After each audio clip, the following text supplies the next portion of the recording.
दोस्तों अगर आपको भी चेन्नई और दिल्ली के बीच खेला गया रोमांचक मुकाबला अच्छा लगा हो तो इस वीडियो को लाइक जरूर कीजिएगा। दोस्तों आज आईपीएल के 67वें मुकाबले में चेन्नई सुपर किंग्स और दिल्ली कैपिटल्स की टीम आमने सामने थी।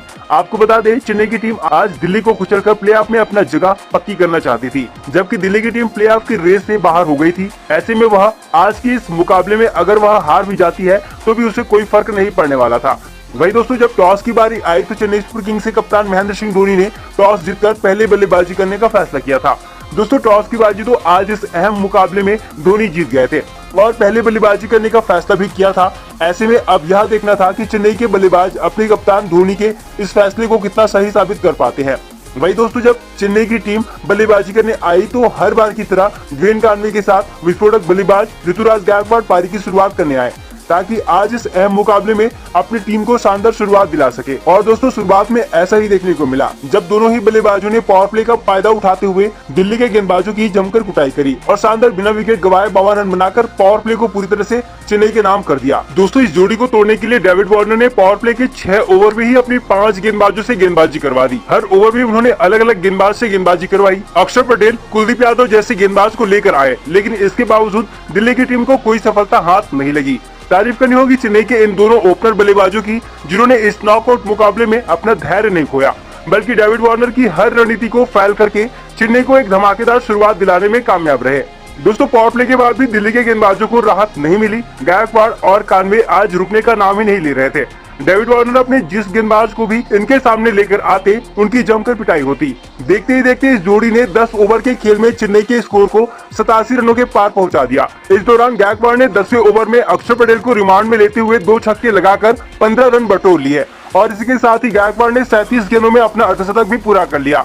दोस्तों अपना अर्धशतक पूरा करने के बाद गायकवाड़ और भी ज्यादा खतरनाक हो गए और अक्षर पटेल के साथ कुलदीप यादव की जमकर बैंड बजा दी। 12वें ओवर में कुलदीप यादव की लगातार 3 गेंदों में छक्कों की हैट्रिक लगाते हुए 20 रनों का बड़ा ओवर बना दिया और इसी के साथ ही टीम के स्कोर को 12 ओवर में 117 रनों के पार पहुंचा दिया। दोस्तों आज दिल्ली के मैदान में दिल्ली के ही गेंदबाजों की जमकर धुलाई हो रही थी। सभी गेंदबाज अपनी लाइन लेंथ भूल चुके थे, हर ओवर में 12 रन से ज्यादा बन रहे थे। वही गायकवाड़ तो धुलाई कर ही रहे थे तो दूसरी तरफ कॉनवे भी अपनी तूफानी पारी से दिल्ली को दहला रहे थे। 13वें ओवर में 1 छक्का और 1 चौका जड़कर कॉनवे ने भी 33 गेंदों में अपना अर्धशतक पूरा कर लिया और 14 ओवर तक दोनों बल्लेबाजों ने 141 रनों की तूफानी साझेदारी कर डाली। हालांकि तीसरी गेंद पर चेतन सकारिया ने गायकवाड़ को कैच करवाकर 15वें ओवर में जाकर दिल्ली को पहली सफलता दिलाई। गायकवाड़ 50 गेंदों में 79 रन बनाए और जाने से पहले 141 रनों की तूफानी साझेदारी करके दिल्ली को पूरी तरह से दहला दिया था। दोस्तों गायकवाड़ के बाद शिवम दुबे ने भी 9 गेंदों में 3 छक्का लगाकर 22 रनों की तूफानी पारी खेली, जिसकी वजह से चेन्नई का स्कोर 18 ओवर में ही 195 रन के पार पहुंच गया।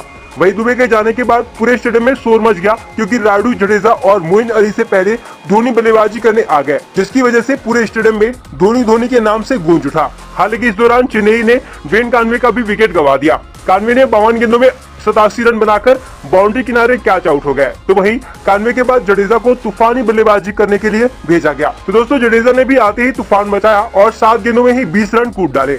हालांकि इस दौरान धोनी को स्ट्राइक नहीं मिली। जडेजा से पहले आए धोनी सिर्फ 4 गेंद ही खेल पाए और इस 4 गेंदों में 5 रन बनाए। दोस्तों आज धोनी का बल्ला तो नहीं चला, लेकिन बाकी बल्लेबाजों ने जिस तरह से अरुण जेटली स्टेडियम में तूफान मचाया उसकी वजह से चेन्नई की टीम 20 ओवर में 223 रनों का पहाड़ दिल्ली के सामने खड़ा कर दिया। वही 224 रनों के पहाड़ में दिल्ली की टीम पावर प्ले में ही दब गई। जी हां, लक्ष्य का पीछा करते हुए दिल्ली की शुरुआत बेहद खराब रही।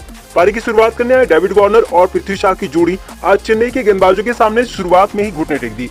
दोस्तों चेन्नई के गेंदबाज आज पहले ओवर से ही दोनों बल्लेबाजों पर दबाव बनाकर रखे थे। पहले ओवर में दीपक चाहर ने सिर्फ 5 रन दिए थे, तो वहीं दूसरे ओवर में तुषार देशपांडे ने आउट ऑफ फॉर्म चल रहे पृथ्वी शॉ को रायडू के हाथों कैच करवाकर 5 रन की स्कोर पर ही दिल्ली को पहला झटका दे दिया।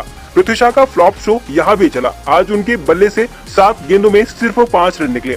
दोस्तों दूसरे ओवर में ही विकेट गंवाने के बाद वार्नर फ्लिप सॉल्ट के साथ पारी को संभालने की कोशिश कर रहे थे, लेकिन आज चेन्नई के गेंदबाज दिल्ली को कोई भी मौका देने के मूड में नहीं थे। वार्नर फ्लिप सॉल्ट के साथ कोई साझेदारी बना पाते उससे पहले ही दीपक चाहर ने 5वें ओवर की चौथी गेंद पर साल्ट को रहाणे के हाथों कैच करवाकर इस साझेदारी को तोड़ दिया। साल्ट आज पूरी तरह से फॉल्ट नजर आए। उन्होंने 6 गेंदों में सिर्फ 3 रन ही बना पाए। दोस्तों इस झटके से दिल्ली की टीम उबर पाती कि अगली ही गेंद पर पिछले मैच के हीरो रायली रूसो को बोल्ड करके चाहर ने 2 गेंदों में दिल्ली को 2 बड़े झटके देकर पूरी तरह से दहला दिया। रूसो आज अपना खाता खोलने के लिए भी तरस गए। दोस्तों 5 ओवर में ही 26 24 रन पर 3 विकेट लेकर चेन्नई ने दिल्ली की कमर तोड़कर रख दी, जिसकी वजह से पावर प्ले का फायदा दिल्ली की टीम नहीं उठा पाई। 6 ओवर के खेल में डीसी ने सिर्फ 34 रन ही बनाए, जिसकी वजह से ये पावर प्ले धोनी ने अपने नाम कर लिया। वही पावर प्ले के बाद बल्लेबाजी करने आए यश धूल को भी जडेजा ने कैच करवाकर पवेलियन भेज दिया। धूल 15 गेंदों में सिर्फ 13 रन बनाए। दोस्तों, धूल के बाद अक्षर पटेल 6वें नंबर पर बल्लेबाजी करने आए और आते ही चेन्नई के गेंदबाजों पर हमला बोल दिया। अक्षर ने वार्नर के साथ मिलकर ताबड़तोड़ रन बरसाए और टीम के स्कोर को 13 ओवर में 100 के पार पहुंचाया। दोस्तों, ये जोड़ी अच्छी बल्लेबाजी कर रही थी और दिल्ली की गाड़ी को पटरी पर लेकर आ गई थी, लेकिन दीपक चाहर ने आते ही अक्षर पटेल को बाउंड्री किनारे कैच करवाकर इस साझेदारी को तोड़ दिया और दिल्ली की उम्मीदों पर पानी फेर दिया। अक्षर 8 गेंदों में 15 रन बनाए। दोस्तों, अक्षर के आउट होते ही दिल्ली की जीत की उम्मीद भी खत्म हो गई, क्योंकि दिल्ली की टीम को 36 गेंदों में 114 रन बनाने थे, जो काफी मुश्किल था। हालांकि वार्नर 44 गेंदों में 71 रन बनाकर खेल रहे थे, लेकिन वे अकेले ही कोई चमत्कार नहीं कर सकते। मतलब धोनी ने दिल्ली का किला फतेह कर दिया और प्लेऑफ में अपनी जगह पक्की कर ली।